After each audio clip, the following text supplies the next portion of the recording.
And what we have now, yes, we have a National Health Service. All of us here rely on that National Health Service. But it's systematically underfunded across the UK. I admire the Welsh Government for abolishing prescription charges. I admire them for ending the ridiculous internal market within the National Health Service, and I congratulate them for that. But I say this, the underfunding of public services across the whole of the UK is a major problem. And the Health and Social Care Act that applies particularly in England means that 49% of all NHS services are out to privatisation. It's the systematic destruction of our National Health Service. If they're allowed to go on with this treatment of the NHS across the whole of the UK by a combination of punitive laws in England and underfunding in Wales and Scotland, then what do we end up with? Instead of the health service as the first port of call for all of us whenever we need medical help, it will gradually be leached away.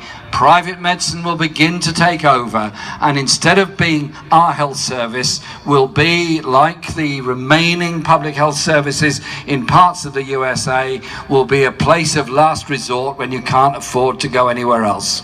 Are we going to accept that or not? No, of course we're not. We have to be absolutely determined on the principle of a health service as a human right free at the point of use. But there's also an issue of the mental health services and treatment of people with mental health conditions across the whole of the UK. A quarter of us are going to go through a period of deep depression or crisis in our lives.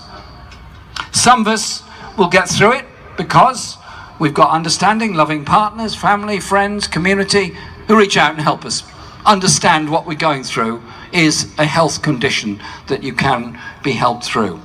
Others will be frightened to talk about it.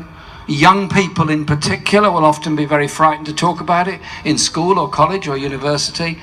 And sadly, some of those will end up in a very difficult and very dangerous place. And sadly, some of those will even take their lives as a result of it. So we have to do two things.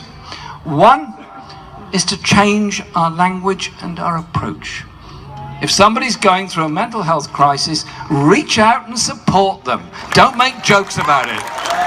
Don't allow comedy in newspapers to take over on that. And campaign for real parity of esteem for those who need that support within the health service.